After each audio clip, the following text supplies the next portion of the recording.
պատահականության նման զանգեցի եւ ընկա այնտեղը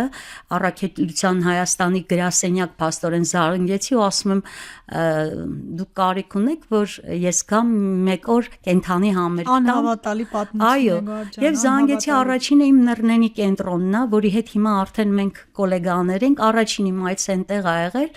այն ուրախություն են տոն են որ տեսան հաջորդ անգամ մեկ այլ կենտրոն հրավիրեցին դե իհարկե սիրով գնացի ու այդպես արդեն վերջերս ինձ մի աշխատող ասում է ես ձեր արժեհամակարգը իմանալու մտածում էի որ ի վերջո դուք գալու եք առաքելություն Հայաստանի ի վերջո իրոք ճանապարհը ինձ տարավ ինքնըստինքյան եւ դա դարձավ իմ ամենօրյա կենսակերպը այն ժամանակ եթե ես մտածում էի ամսվա մեջ մեկ անգամ որտեղ գնամ այսպես ամեն օր ես մեր կազմակերպության գրեթե 5 կենտրոն ամեն օր շաբաթվա օրերը գնում եմ եւ դրան զուգահեռ նաեւ մանկական զարգացման կենտրոններ եմ գնում հրաշալի է քանի տարի է արդեն այս ուղին այս ճանապարհը ձեր 5-րդ տարին է 5-րդ տարին է որ ես ամեն օր երգի մեջ եմ եւ այդ ժպիտներ սեր նվիրելու մեջ եմ դա իրականում անբացատրելի երջանկություն է շատ հետաքրքիր է Ասում են, որ տարեցների հետ աշխատանքը դժվարություններ ունի, նաև առանձնահատկություններ, դուք որն եք տեսնում,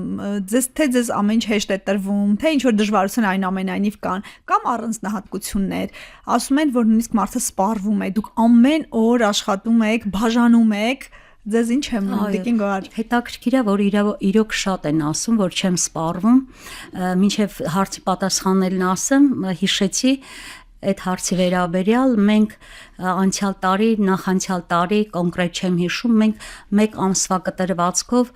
ծրագիր ունեցանք ամառային ճամբար տարեցների համար եւ այդ ճամբարի մշտական այսպես ասած մշտականներ կան ես էի որովհետեւ փոխվում են սոցաշխատողները մեկը գնում մյուսն էր գալիս իսկ բոլոր այդ 4 հերթափոխներին ի վերջում ասեցին ինձ դու չես հոգնել ասում եմ չէ դեռ կարող էի շարունակել ուղղակի ընդհատվեց ամառը վերջացավ դիկին որ իրոք չեք հոգնում թե ուղղակի պատասխանատվության զգացումը որ ձեր կարիքն ունեն իրականում չեմ հոգնում որովհետև այն ինչ որ սիրով ես անում ես դա աշխատանք չեմ դիտարկում Ես տեսնում Ոնց որ ես երկրորդ շնչառություն աշխատանք չեմ դիտարկում ապրեք ես նայում եմ իրենց ժպիտները նայում եմ իրենց այդ փայլուն հայացքները այն մարդիկ են որոնք արժանացել են հիմա իրենց խաղաղ հանգիստն են վայելում ու ես կարողանում եմ իրենց դարձնել երգչուհիներ իրենց երգչուհի են զգում դերասանուհի են զգում բոլորին վերջերս մենք ելույթ ունեցանք Հայ ֆիլհարմոնիայի մեծ բեմում եւ տեսնել էր պետք Իրենք զգում են երգչուհի, իրենց բեմելնա, բայց որ կողքից նայում եմ, իրենք ինչ ճանապարհ են անցել։ Ամեն մեկը մի գուցե եւ ամենադաժան դժվարին ճանապարհ անցել է ու հասել է այն պահին, հիմա բեմա բարձրանում։ Ձեր շնորհիվ երգելները գալիս են ու իրականում հարցնում է վարորդը մեր գնալուց, ես իրենց տանում եմ, ասում եմ, մենք երգչուհիներ ենք, մենք գնում ենք ելույթի ու մենակ տեսնել է պետք իրանց այդ հուզմունքը Իրանց այդ աչքերի փայլը, որ իրենք դերասանու են, բեմ են բարձրանալու եւ շատ լավ ընդունվեց, ուզում եմ ասել, որ դա իրենց կյանքի իրոք երկրորդ շնչառությունն է իրենց կյանքում, որովհետեւ այն ինչ որ չեն պատկերացրել կյանքում, մեր կազմակերպության եւ նաեւ իմ շնորհիվ իրենք այդ բոլորը վայելում են։ Եվ ուզում եմ պատմել, որ մեր կազմակերպությունը տարեցների միջազգային օրվա կապակցությամբ մի շատ հետաքրքիր երևի յուրօրինակ Հայաստանում դեռ չեղած մի նախագիծ էր արել, որ տարեցները պետք է մոդայի պոդիումով քայլեին։ Շատ լավ նախաձեռնություն է նորաձևության ցուցադրություն։ Այդ ժամանակ էլ նայում էի իրենց դեմքերին, բոլորը անճանաչելիորեն փոխվել են իրոք իրենց աստղ էին զգում որ քայլում են կարմիր գորգի վրայով դա մի ուրիշ հիմա ես պատմում եմ փշակաղում եմ թեև ամեն օր ես իրենց հետ եմ բայց այդ զգացումները որ հորդում է իրենցից ապրեցնում է եւ չի հոգնեցնում։ Բարև ձեզ սիրելի ունկնդիրներ, ես Օֆելիա Կամավոսյանն եմ, հանրային ռադիոյի եթերում կրկին երկրորդ շնչառությունն է, առաջին հայկական մեդիա նախագիծը, նախատեսված ավագ սերնդի ներկայացուցիչների համար։ Մենք անդրադառնում ենք 60 եւ ավելի տարեկան անձանց հուզող բոլոր թեմաներին՝ առողջ ապրելակերպ, վաստակած հանգիստ, աշխատանքային իրավունք։ Հաղորդման շրջանակում մենք ներկայացնում ենք նաեւ այն անհատներին, բժշկական կենտրոնները, կազմակերպություններին, որ գործունեություն են ծավալում թիրախային այս խմբի հետ, թիրախային այս խմբի համար։ Այնպես որ նորթափ եւ երկրորդ շնչառություն վերցրեք, ինձ այսօր պատիվ է արել Գոհար Հարությունյանը, նա ազգագրական երգերի կատարող է, ինքնուս նկարչուհի եւ ամենակարևոր առաքելությունը, Առաքելություն Հայաստան բարեգործական կազմակերպության Գոհարներ երգչախմբի ղեկավարն է։ Շնորհակալ եմ Գոհար, որ ժամանակ գտաք եւ այս հանդիպումը կայացավ։ Ես էլ եմ շնորհակալ հրավերի համար։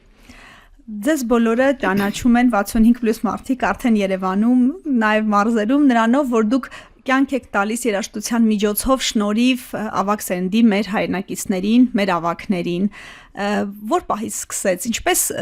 դա դարձավ արդեն ձեր առօրյան։ Ինձ թվում է դա նախախնամությամբ է ինձ տրված, որովհետև ես փոքրուց իմ բոլոր բարեկամները գիտեն, թե ինչ թուլություն եմ ունեցել տարեցների նկատմամբ։ Սկսած այն տարիքից, երբ որ տատիկիս, պապիկիս հյուր էի գնում, մի առանձին հոգատարություն իրենց նկատմամբ, մյուսներն էլ զարմանում են, թե ինչ սիրով, բայց ես զգում էի, որ մեծ էներգիա եմ ստանում մեծերի կողքը, իրենց կողքը նստելուց, իրենց զրույցները լսելուց, նույնիսկ ասենց մի տեսակ կատակ էին անում, Գոհարը տատիկս ասում էր, Գոհարը գա մի լավ գյալաջի սարքենք։ Իսկ սկզբանե ես շատ սիրել եմ եւ երևի Աստված ինձ տվեց այդ հնարավորությունը, այդ առաքելությունը, որ իմ տարիների այդքան մեծ սերը տարեցների նկատմամբ իրականություն դառնա եւ ես այն ինչ որ երազել եմ ծառայեմ իրենց։ Ծառայելը ձեր դեպքում հրաշալի մի եղանակով է, երաժշտության միջոցով է։ Դուք ասեք ձեր առօրյան, այսօր որքանով եք զբաղված, ինչ եք անում։ Ես գիտեմ, որ գրեթե ամեն օր աշխատանք եք եւ ձեր աշխատանքը տարիցներին ուրախություն, երգի միջոցով ապաքինում, ամոքում բերելն է։ Ճիշտ է, ամեն օր ես գնում եմ, հիմա հաղորդումից հետո պետք է վազեմ, ու ինչն է հետաքրքիր, որ իրենք անհամբեր սպասում են, ինչքան էլ որ մենք ամեն օր ենք շփվում, բայց պատկերացրեք իմ երջանկության չափը, երբ ինձ ծափերով են դիմավորում, այսինքն ես սպասված եմ ուրախություն տալուց հետո, նրանք ժամերն են հաշվում, թե երբ հաջորդ դասը լինելու։ Ինչից սկսվեց։ Երբ որ արդեն իմ կյանքի այն հատվածն էր, որ ես ազատ ժամանակ ունեի, արդեն երեխաներս թևավորվել են, ամուսնացել են եւ ընտանեկան հոգսեր չունեի, ես որոշեցի իմ գիտարով, քանի որ նախապես ասեմ, որ շատ լավ էր ընդունվում իմ հարազատների, իմ տանիքի անդամների մոտ այն երգերը, որ ես կատարում եի։ Ես ասացի ինչու այս երգերը նաև չուրախացնեն այն խավին, որը դրա կարիքը ավելի շատ ունի եւ ի վերջո մեծ ընտանիք ենք բոլորս։ Այո, ձեր փոքր ընտանիքից գիտեի, որ ծերանոցներ կան, որտեղ ամեն դրսից եկողը սպասված հյուր է, հատկապես այն մարդը, երբ որ կգնա երգով